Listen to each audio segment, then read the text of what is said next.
So, the quest to find Sarada's real mother has begun in the anime. So, the very first episode of Naruto Gaiden is officially underway, and it's a great indicator of what to expect in this arc. I don't know how many episodes it's going to be.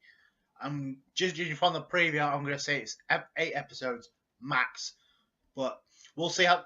What I found interesting is not only did it contain scenes from chapter 701, but it also contained scenes from chapter 700, like the scene where Boruto's messing up the Naruto's stone face on the Hokage statue. Yeah, that was in chapter 700. So, and Sarada is quick to call out Boruto, says, "Yo, you're just upset because you want your dad to pay more attention to you," which we know. We saw that in the previous episode. We've seen it so many times. It's going to be resolved by the end of Boruto the movie.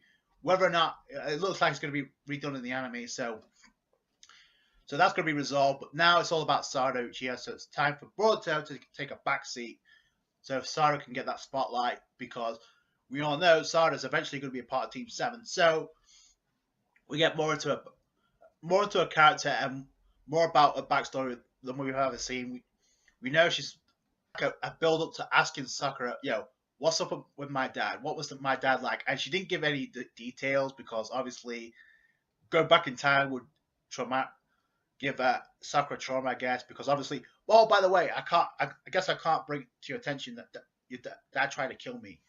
So, and Naruto's gonna have great success with that, because by the end, Sarada's going up to Naruto to ask him about Sasuke, and because Shizune said, "Yo, if you want information about Sasuke, you better go to the source, go to Naruto." Oh yeah, I'm sure Naruto's the first person to know all about Sasuke. So he's going to pull up a campfire and he's going to be like, "Yo, Sarada, let me tell you about the time your dad almost tried to kill me. Twice." So, yeah, that's going to be quite the motivational speech. But in all seriousness, we had some interactions with Shikadai and Shikamaru at the beginning, where Shikadai is trying to train with his shadow paralysis jutsu. So that was kind of cool. Obviously, this is waning on Sarada, because obviously his dad's nowhere in sight. So it could be interesting once that happens, once he does come back into Konoha, because spoiler warnings, Sasuke's going to be the leader of Team 7, so there's going to be a lot of interactions with Sarada and Sasuke. So I'm hoping that's what happens. So as well as some great build up for Sarada's character development. A lot of people saying Sarada is the best character when it comes to the next generation, at least. So this arc has a chance to prove it. However, it's getting a rocky start the way Sakura's acting towards Sarada, being very, very secretive, which did not help matters. And when Sarada asked Sakura, "Yo, when's dad coming back?" and Sakura just says, "Yo, he'll be back once he finishes with his mission." They get pissed off. They actually break the household, which I forgot about in the manga. So Sakura's like freaking out about the loan and shit. So yeah, and which also puts her out of commission. So she's in the hospital conveniently, so she can't give any more information. She wanted to know more details about Sasuke. So what she does before then is she digs up some dirt by actually looking through the Uchiha's history, and she comes into contact with the Sharingan. And first she reads about how the Sharingan is activated, which we all know is related to trauma. Once an Uchiha experiences deep pain and deep sorrow, they have a traumatic experience manifested into the Sharingan, which if you know anything about foreshadowing, Sarada reading through all this and you see the reflection of the Sharingan in her glasses, that is foreshadowing at its finest. Plus, because she was reading up on the manga cure, I don't know if that was in the manga, if it was, but if it was, that's going to be some type of foreshadowing. But after what happens with what we have right now in the manga, I just got a funny feeling, because of what we saw in the very first episode with Kawaki and Boruto. I wouldn't be surprised if Sarada does eventually awaken the manga cure. So, because remember, Konoha is technically in shambles right now because of Kawaki. So, yeah, if Sarada is technically alive, which I do think she is, then I'm pretty sure she's going to awaken the manga cure. So that's foreshadowing.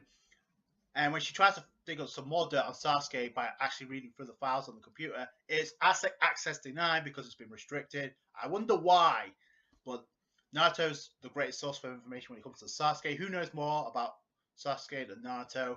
Sorry, Sakura, but the details are there. So yeah, it just becomes a real mess, and it's obviously the misconception of that photo, as well as not giving enough details when it comes to Sarada's birth.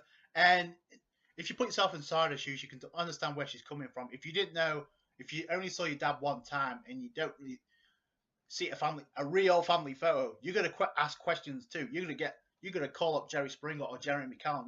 Yo, can you figure this out? Because I can't. So that's what's happening here, and I guess Naruto is going to be Jerry Springer. So listen, Sarah, you are indeed the daughter of Sasuke, but I can't tell you who the mother is because we need to croak out some more episodes. So we're gonna go on the quest.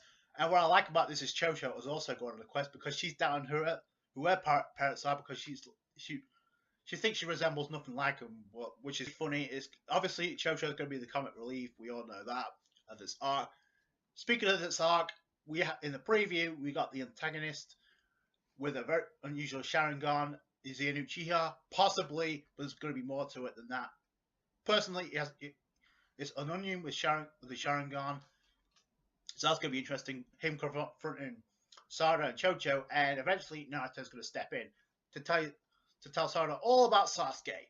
So, and speaking of Sasuke, by the end of the episode, we actually do get to see Sasuke coming from Kaguya's dimension, which means he's been under contact with Momoshiki, which we kind of knew already. If you've been watching the Boruto movie, you know where that relates to. Reveals him to another antagonist in a cape, this time attacking Sasuke. Sasuke blocks the hit, because obviously he's going to fight Kinshiki, and he's obviously going to have a hard time because he's breathing heavy, so obviously, and he had to deactivate the Sharingan and the Rinnegan, so that gives you a prime example of what Sasuke went through, and now he has to face another enemy, so he should be fine. I mean, Naruto and Sasuke are godlike powerful, so they should be fine to go. So, but to be honest, it's all about the next generation, so it has to find a way for Sarada to actually do something interesting, so I can't wait to see that. That's it from me. Thank you so much for watching. Like this video if you did, appreciate that. Comment down below what you think, what you're hoping for from Naruto Gaiden. Subscribe to for Boruto. Catch you guys later. Bye.